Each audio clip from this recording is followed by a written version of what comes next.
Bound in zap straps for over 16 hours, I spent a total of 40 hours in custody, never receiving a phone call or a lawyer. Canada has two official languages, English and French.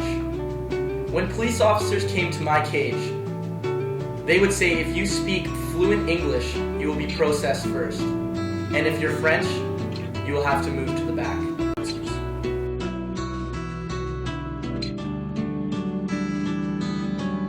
Over 1,000 people were arrested at the G20 in Toronto that weekend in June. Without a full judicial inquiry, no one will ever know what happened there. Those strong words, delivered by Mr. Kirk Chavery in his self-produced short film entitled Unlawfully Detained, frame the topic of today's feature case study, the Toronto G20 Summit.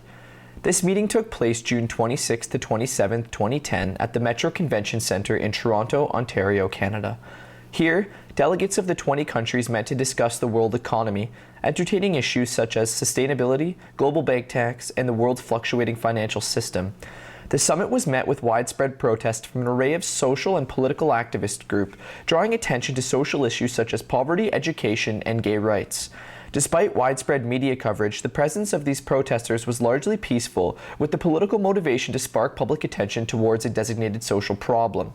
It is estimated that the summit itself cost the Canadian government $1.2 billion taxpayers' dollars in order to cover the high degree of security, lodging, and reparations. When all was said and done, over 1,100 people were arrested and detained in cells in their association with the protests. One of those individuals, Mr. Kirk Chavery, was able to sit down with me for an interview, discussing his experience at the summit, his arrest, and how his thoughts towards the police have changed. It is also interesting to note, however, that of those arrested, 317 people were charged, with 187 people having those charges dropped and only 24 people having pled guilty. This event represents the largest mass arrest in Canadian history. Now let's hear from Mr. Kirk Chavery. Currently, my role in the student union is the executive chair and financial coordinator for the UBC SUO, the UBC Students Union Okanagan. In the past, I've held roles of the external coordinator as well as director at large, and I also currently sit on the Senate. So, can you describe to me what your role was in attending the G20 summit? Okay, so at the G20, there was Grayson Lepp and myself. Grayson Lepp at the time was the financial coordinator of the Students' Union, and I was the external coordinator.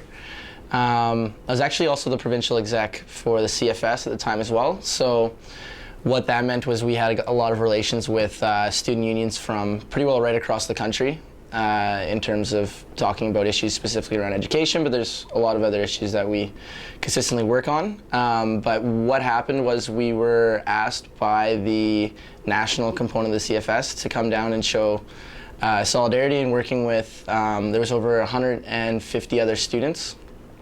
There was 150 students staying with us at U of T. There was over 1,000 students at the actual G20 rally itself. So what we did was we went down, were sent by our executive here at the Students' Union, met up with the some odd over 1,000 other students and participated in a peaceful rally calling on accessible post-secondary education. And can you describe the atmosphere for all of us who weren't in attendance? I first arrived there, it was probably about 5:30 in the morning, 6 in the morning, and we got off the GO train and walked onto the U of T campus. And it was probably there for about 2 minutes walking to the Graduate Students' Union, where we were pulled over by, I think there was close to 5 to 10 police officers, and they completely searched us, went through Grayson's cell phone, went through his texts, went through all of our bags, went through our wallets, and then basically just interrogated us and asked us exactly what we were doing there. And we told them, well, it's 6:30 in the morning, we're probably going to go to bed here pretty quick, and they quickly sent us on our way. We told them where we were staying, what we were doing, and they had no problems with it. But I mean, that pretty well shapes like the atmosphere right off the bat when we got there. The police were clearly stepping in on what every single person was doing in the city. Can you describe to me how the protesters were being policed? I mean, was there, like you said, this sort of presence, this this surreal presence of police officers, forming lines like we saw in the media with riot gear and horses, and I mean, is that the way that it actually was? Were we presented with various images throughout the media that may not have been the actual representation of events? Well, I think the media could have captured a lot more of it. I mean, there's a lot of good examples of, yes, police were on horseback, and there was instances where people were actually trampled by the horses. I mean, pretty well the whole day, we did not witness nor see any acts of violence or vandalism. Like, we were with this huge group of students, which was super positive, and yet there was still, and pretty well all the way down Queensway, right up to the end of the Spadina, there was, I mean, massive lines of police officers, probably close to the 30 to the 50 mark, police officers on roofs,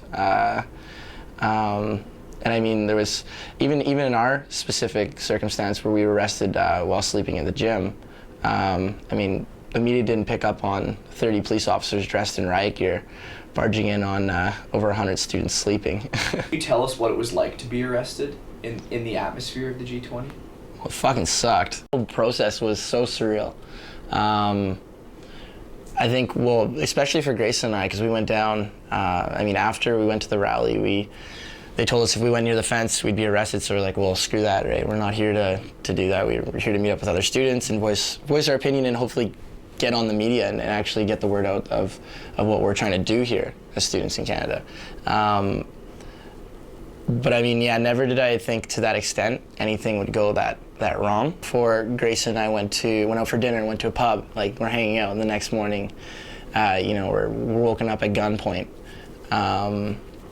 To then later go through 48 hours in a detention center. It was just like, it was a whirlwind of emotions and experiences, and I mean, coming out of it now, it's a lot easier to look at, but definitely at the time, I couldn't necessarily understand what was happening. Has this event changed the way that you see the policing as an institution?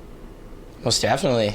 I mean, every time I see a police officer now, every time I see a police officer drive by, I get honestly a chill, like right down my spine. Because I think going through that experience now has completely washed out any faith I have for police. And I know there's police officers that are good and there's police officers that are bad. But I think my parallel now between the two is that I can't really trust any of them because none of them will actually listen to you if you're actually in a situation where you want to get out of and they think you're in the wrong. Yeah, I think it's completely changed my outlook on how the institution basically governs the police, and to even see the political backlash of how it's actually dealt with, even if they do fuck up. There's really no repercussions for anyone up the whole line. We've basically experienced through our experiences going all the way up to Parliament to testify in the House of Commons to, I mean, just going to rallies and trying to speak to people, tell a story about it, is that no one necessarily wants to listen.